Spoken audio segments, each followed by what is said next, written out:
Bonjour et bienvenue chez Femmes Lumière Academy.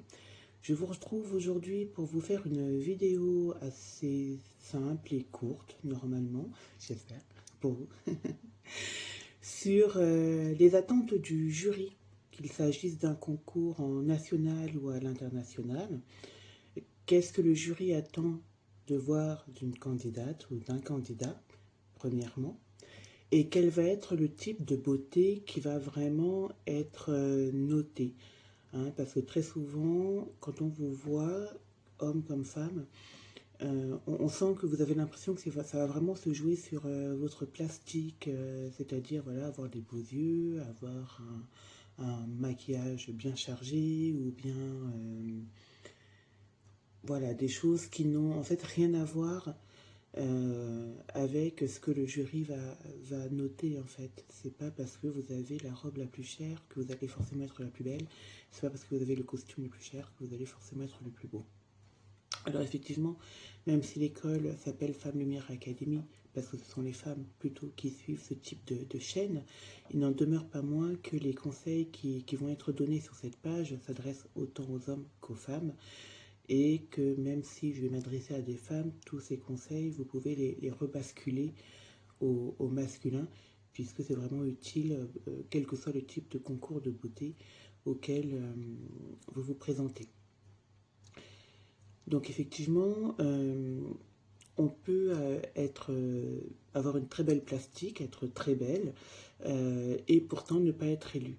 Et là, souvent, les personnes ne comprennent pas comment ça se fait que je n'ai pas été élue ou qu'une telle n'a pas été élue. Ça arrive très souvent d'ailleurs quand on est face à des beautés froides. Ce que j'appelle des beautés froides, ce sont des personnes qui sont très belles extérieurement, mais qui ne dégagent rien en termes de chaleur, en termes de sociabilité, en termes de envie d'aller à côté de cette personne, ou des personnes ben voilà, qui sont aussi dans cette notion de beauté froide, au sens où ben elles sont froides en fait. Il y a vraiment c'est pas quelqu'un avec qui on a forcément envie de communiquer ou de parler, d'échanger. Et ça peut être aussi le type de personne qui prend un peu de haut, justement, et, et ça va la desservir beaucoup. Ce que, ce que je dis souvent aux candidates que j'accompagne, c'est que la beauté dans les concours de beauté doit vraiment s'entendre comme une harmonie. C'est une harmonie entre ce que la personne dégage, ce qu'elle dit, ce que... voilà, il faut que tout cela soit en harmonie. Avant même de parler du corps en lui-même. Et c'est la première chose que les jurés vont voir, et c'est la première impression qui va être transmise. Donc vous voyez que tout cela concerne surtout du non-verbal. Et ça n'a rien à voir avec la marque de rouge à lèvres que vous avez utilisée ou avec le prix de la robe que vous avez portée. Et donc finalement, ce qui va vraiment être important dans les concours et surtout au moment du discours, ça va être la façon de se présenter, de s'exprimer, mais aussi d'incarner les valeurs que l'on dit porter. Voilà. Donc de manière très claire, une personne qui a mis très cher dans sa robe, dans son maquillage et qui a vraiment tout misé sur l'extérieur et qui vient vous dire qu'elle porte par exemple la valeur de l'écologie, vous comprenez qu'elle n'incarne absolument pas de l'extérieur ce qu'elle dit. Et là, il y a une dissonance et le jury va le voir qu'il y a cette dissonance. Donc si vous préparez un concours ou si simplement vous avez envie de développer votre féminité et votre présence, eh bien cette vidéo, elle est pour vous. Et je dirais même plus, Femme Lumière Academy est vraiment pour vous. Donc on pense souvent que les concours de beauté jugent uniquement la beauté physique. Mais en réalité, que ce soit en national ou en international, et je dirais même plus encore en international, la beauté qui est évaluée est une beauté globale. C'est une harmonie globale. Ce que les juges regarde, c'est plutôt une espèce de mélange entre présence, énergie. Quelle est l'énergie que la personne dégage? Est-ce que c'est chaleureux, pas chaleureux? Est-ce que c'est une beauté froide ou pas? Est-ce que c'est quelqu'un avec qui j'aurais envie de partager un bon repas? Est-ce que c'est quelqu'un avec qui je sens que je pourrais quand même rigoler facilement? Est-ce que ça pourrait être une bonne copine, une bonne amie? Voilà. Ils vont aussi être attentifs à l'intelligence émotionnelle. Eh oui, quelque chose auquel vous ne pensez pas forcément, mais il y a cette notion d'intelligence émotionnelle qui est très importante. Et vous allez me dire, mais à quel moment ils regardent cette intelligence émotionnelle? Eh bien, ils vont la regarder tout au long de votre parcours. Il y a deux choses dans votre parcours. Il y a le moment où vous avez été élu en région, en département ou en pays, peu importe. Et il y a le moment où vous faites votre semaine d'intégration pour le concours dans lequel vous vous présentez au jour d'aujourd'hui. Pendant ces deux temps, normalement, sur vos territoires respectifs, vous avez été amené à faire des sorties. Vous avez été amené à déjà présenter une cause que vous souhaitiez défendre. Et très souvent, il s'avère que vous parlez d'une cause quand vous êtes en départemental ou en régional, par exemple, que vous souhaitez porter si vous êtes élu. Vous êtes élu, que ce soit Dauphine ou Miss, et cette cause ne se voit absolument nulle part sur vos réseaux sociaux. Contrairement à ce que beaucoup pensent, les jurés, comme tout employeur, même d'ailleurs, quand on candidate maintenant à un emploi, la première chose qu'ils font quand ils ont le nom de la personne qu'ils vont voir, c'est d'aller regarder un petit peu sur les réseaux la cohérence entre ce qu'on va leur montrer et ce que la personne fait réellement. Donc cette intelligence émotionnelle, elle va déjà transparaître au travers de vos actions durant votre année de règne ou durant le temps qui a précédé votre règne. Voilà. Donc ça, c'est la première chose qu'ils vont regarder. La deuxième chose, c'est que quand vous êtes en semaine d'intégration, vous avez toute une équipe qui vous observe. Et évidemment, si dans l'équipe, il y a des membres du futur jury, on ne va pas vous le dire au niveau de l'organisation. Et ils vont vous observer. Comment vous vous comportez avec les autres candidates? Comment vous vous comportez avec le staff? Comment vous vous comportez face aux sorties? Tout cela, ça entre dans l'intelligence émotionnelle. Est-ce que vous êtes froide? Par exemple, une autre jeune fille candidate à il lui arrive quelque chose de pas forcément sympa, est-ce que vous êtes froide ou est-ce que vous êtes naturellement empathique? Parce que l'intelligence émotionnelle, c'est votre nature profonde qui forcément va sortir. Tout au long de la semaine d'intégration, ça va sortir. Parce que vous serez mis en situation pour que ça sorte. Tout au long de votre période de règne, ça va sortir, forcément. Parce que on peut faire semblant sur une soirée, mais on ne peut pas faire semblant dans la durée, tout simplement. Donc les jurés vont regarder ça. Ils vont regarder également quelles sont vos valeurs, si vous en avez. Votre attitude et votre profondeur. La profondeur, c'est le degré de maturité. Vous pouvez être très belle, d'un point de vue purement physiologique, et complètement immature. Ils n'iront jamais élire une personne immature, puisque, encore une fois, vous êtes là pour représenter une région ou un pays, ou un département si vous êtes au niveau départemental. Mais en tout cas, eux, ils savent qu'au travers de votre titre, vous allez les représenter eux aussi. Donc tout ça est pris en compte par le jury. Et vous voyez bien que tout ça, c'est du non-verbal. Vous n'avez pas encore parlé. Qu'ils ont déjà observé tout ça.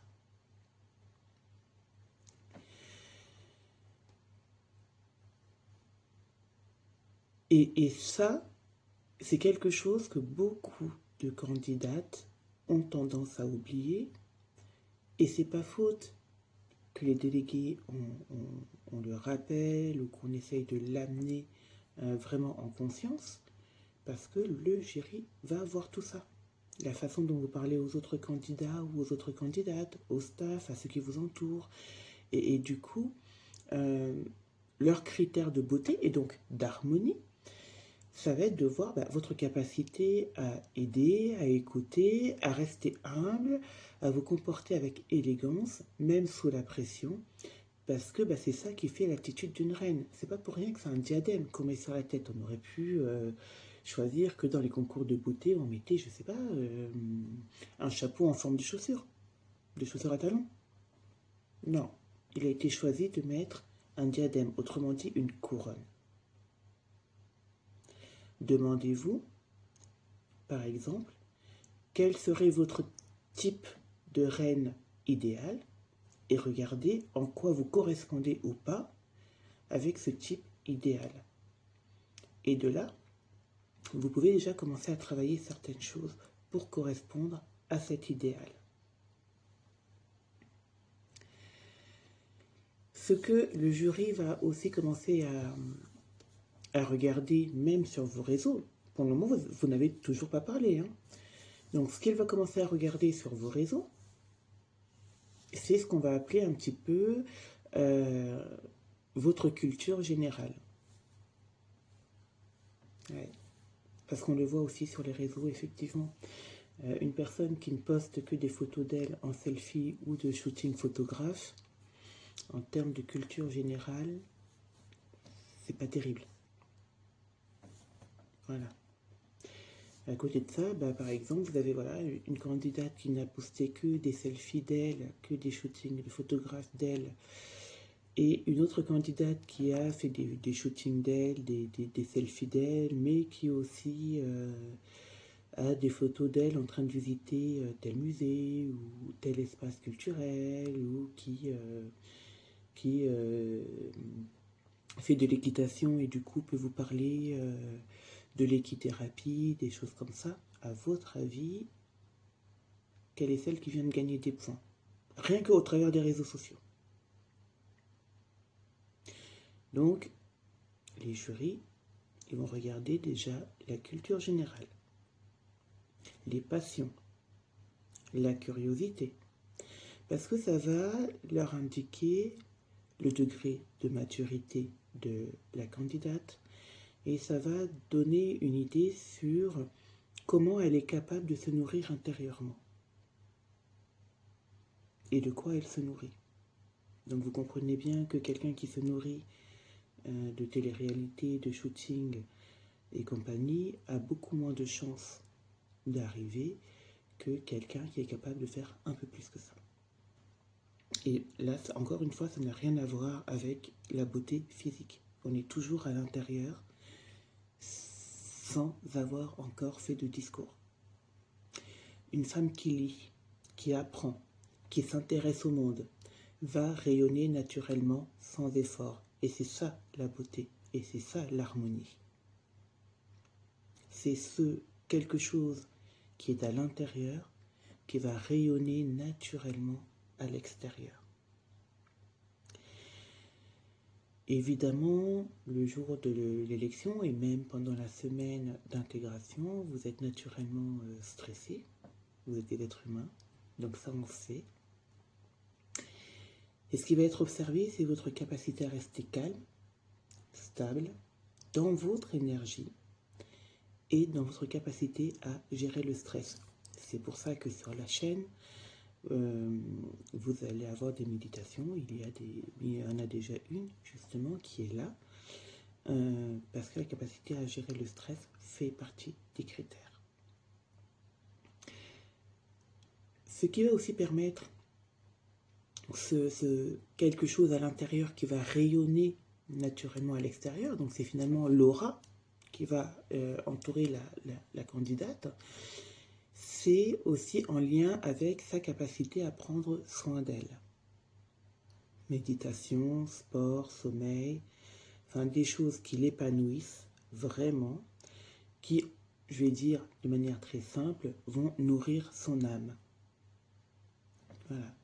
Et donc vous comprenez aussi au travers de ça qu'une candidate qui vient juste pour se montrer, ou juste pour remporter le titre, ou juste pour dire je l'ai fait, elle ne va pas rayonner de la même façon que la candidate qui est à côté et qui le fait parce que ça l'amuse et qu'elle a juste, elle, envie de passer un bon moment. Et c'est pour ça que très souvent, les délégués, on vous dit de ne rien prendre au sérieux de trop par rapport aux élections, de ne pas vous créer des AVC ou des tachycardies par rapport aux élections, parce que c'est justement votre capacité à vous amuser qui va faire la différence. Donc, et c'est souvent ce qu'on retrouve chez les beautés froides, c'est qu'elles se prennent tellement au sérieux que du coup, elles ne donnent pas envie. Et les jurés vont naturellement se tourner vers celle qui est à côté, qui est peut-être un petit peu moins belle, on va dire comme ça, mais qui a l'air de s'amuser beaucoup plus. Parce que c'est celle-là qui rayonnera beaucoup plus, en réalité. Donc une fois que tout ça est vu au niveau du non-verbal, le jury a déjà sa petite idée et ses petites préférences. Et d'ailleurs, c'est simple. Très souvent, quand on sort les photos des candidates pour les présenter avant élection, même sur les réseaux sociaux, même le public qui ne vous connaît pas a déjà ses petites préférences. Alors qu'on a juste montré une photo. Vous voyez à quel point le non-verbal est 80% plus important que le verbal. On va maintenant passer au moment du verbal, quand vous vous adressez au jury et au public. Il faut savoir, même si on sait que quand vous êtes sur scène et que ça vous arrive, c'est toujours un peu perturbant, mais le jury ne cherche pas le discours parfait. Il ne cherche pas une candidate qui vient réciter un texte parfaitement parce qu'elle l'a appris. C'est pas ça. Il va chercher l'authenticité chez la candidate. C'est-à-dire qu'il va essayer, lui, de comprendre pourquoi elle est là et qui elle est. Donc il doit, en quelques phrases, réussir à vous percevoir, à vous ressentir, savoir qui vous êtes, ce qui vous anime au quotidien, ce que vous représentez, donc un peu votre cause, et tout cela dans un discours qui est clair. Il peut être entaché de fautes de par le stress, de par l'émotion, et aucun jury ne vous tiendra rigueur pour ça, voire même ça va soit le faire sourire, soit l'attendrir, parce que du coup, c'est dans ce pas de côté, finalement, que vous êtes authentique aussi.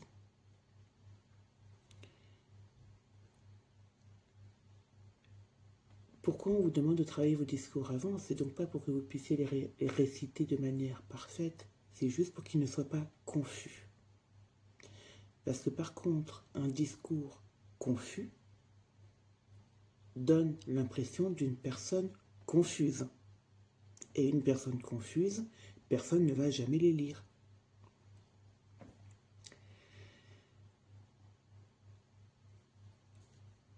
Dans votre discours, vous devez également répondre à une question que le jury se pose.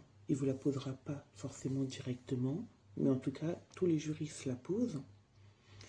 C'est qu'est-ce que vous apportez, vous, au monde, que la candidate qui est à côté de vous n'apporte pas. Et vous voyez encore une fois l'importance de bien connaître vos valeurs, vos réussites, vos blessures aussi et votre histoire, parce que finalement, vous êtes riche des enseignements de tout ça. Et c'est tout ça que vous pouvez apporter au monde. Donc, je reprends l'histoire de la candidate qui arrive, on va dire, habillée en Dior et en fashionista de haut en bas, et qui vous dit que la valeur qu'elle porte et l'identité qu'elle porte ce jour-là, c'est la défense environnementale. C'est absolument pas cohérent parce que dans sa présentation vestimentaire, par exemple, il n'y a absolument rien qui correspond à ce qu'elle est en train de dire. Mais maintenant, une personne qui a été victime de violence et qui va oser assumer ça comme part intégrante de son histoire et dire que du coup c'est au travers de ses blessures qu'elle a conscience de ce que c'est et qu'elle est prête à assumer cette cause, là c'est cohérent parce qu'il y a une identité forte. Et ça fait pas d'elle une pauvre victime ou je ne sais pas quoi, pas du tout. Au contraire, il y a une cohérence qui est très forte et là qui plaît. Et quelque part, eh ben, on va sentir au travers de ça que non seulement la candidate est humaine, qu'elle a appris de ses blessures, qu'elle est sensible, qu'elle est vraie, et que malgré sa souffrance, elle est capable d'être là, de parler avec calme et assurance. Alors je m'excuse, j'ai dû faire une petite pause pour aller ouvrir la porte et je ne voulais pas que ce soit un souci dans la vidéo, donc du coup j'ai coupé un petit peu, ça va peut-être se voir au montage. Mais donc voilà, ce que je vous ai expliqué, c'était voilà, cette notion de... Il faut que les jurys vous sentent humaines, proches de vous. N'oubliez pas ce que je vous ai dit tout à l'heure, au sens où il faut qu'ils aient l'impression que vous pourriez être la bonne copine avec qui ils iront au restaurant, ou que vous pourriez être le collègue de travail avec qui on rigole bien. Donc parlez un petit peu de vos blessures, tout en gardant et en respectant votre intimité, évidemment. C'est ça qui vous rend aussi vrai et authentique. Même si, effectivement, on sait bien qu'on est dans une société de l'image et qu'il faut paraître parfait, etc. Et bien, sachez que dans un concours de beauté, c'est justement ça qui va vous desservir. Parce que personne ne cherche la perfection. Personne n'a envie d'une Miss tellement parfaite qu'elle en est un petit peu... voilà. Hein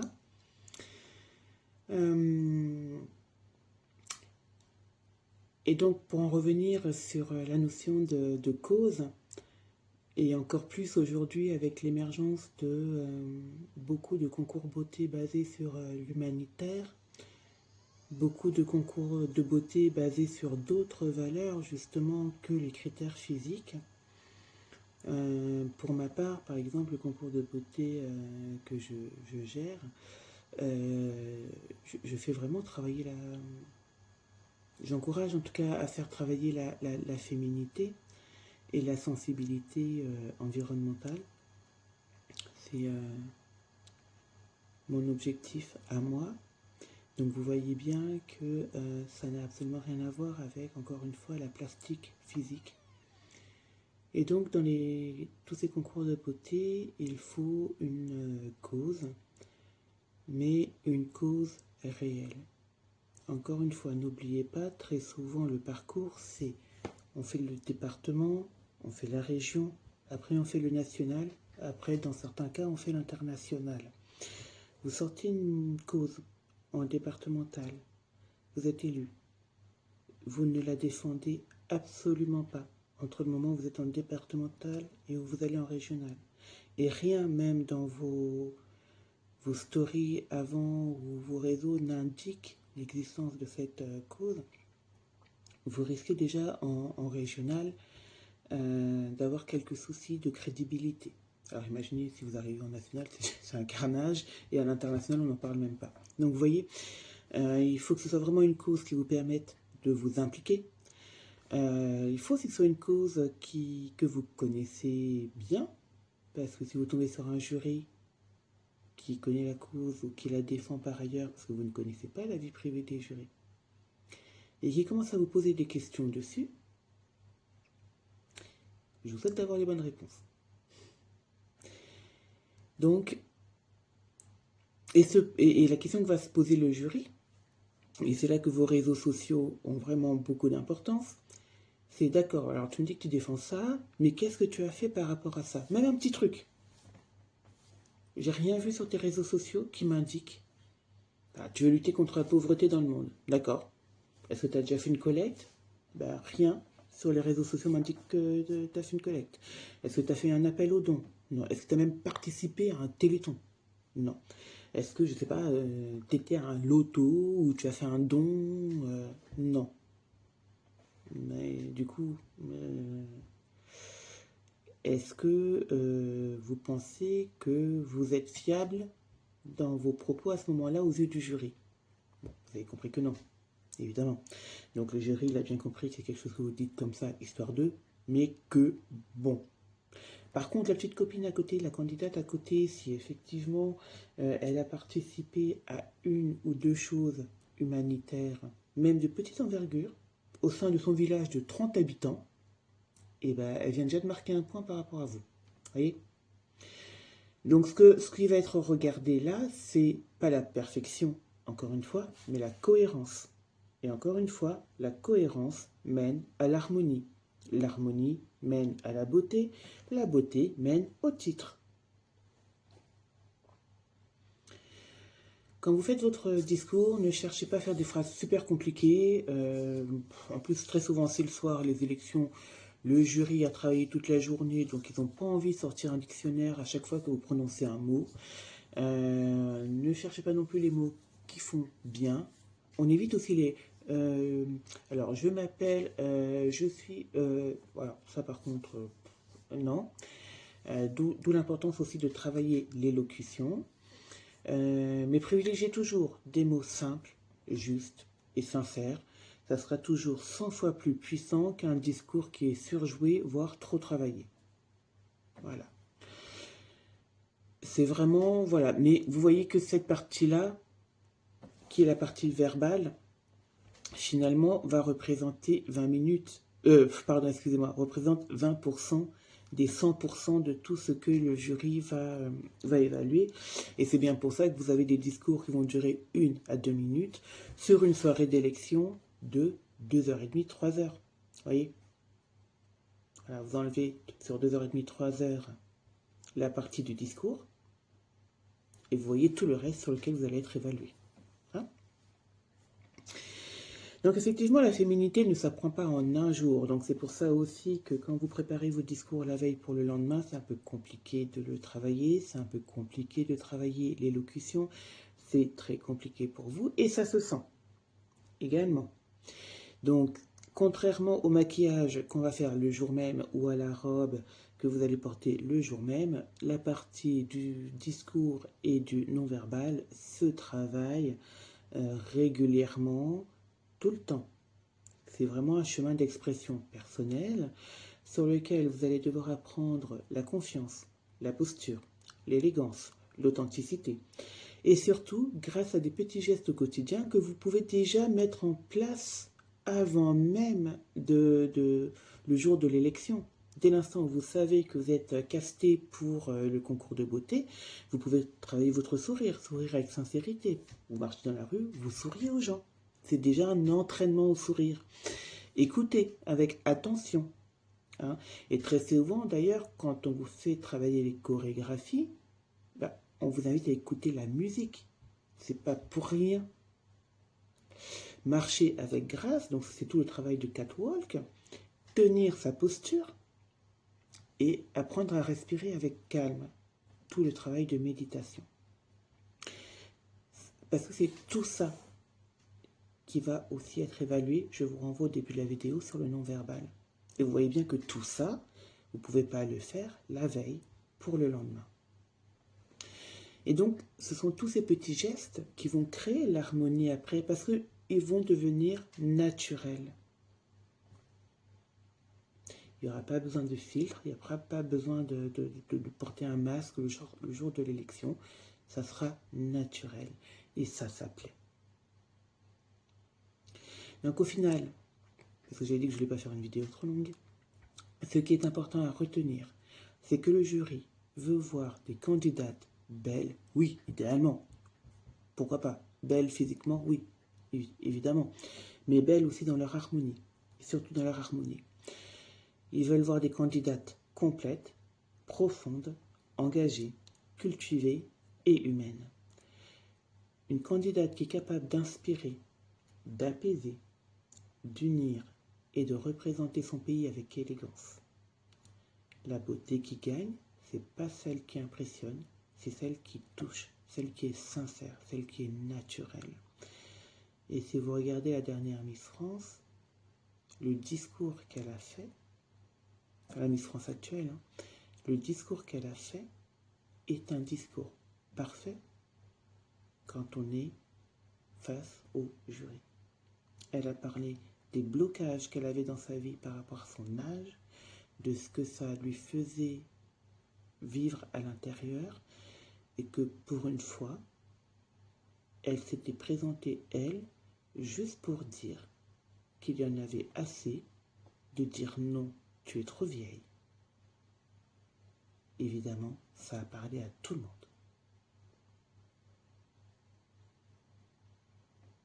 Elle a eu le titre. Un discours qui a duré même pas 1 minute. Simple, bref, rapide et surtout vrai. Voilà. Donc maintenant, je vous invite à répéter vos discours, à vous entraîner à parler de manière cohérente, à regarder un peu vos réseaux sociaux, voir où vous en êtes par rapport à ce que vous préparez. Et je vous reviens après sur une autre vidéo pour un autre thème. Belle journée à tous.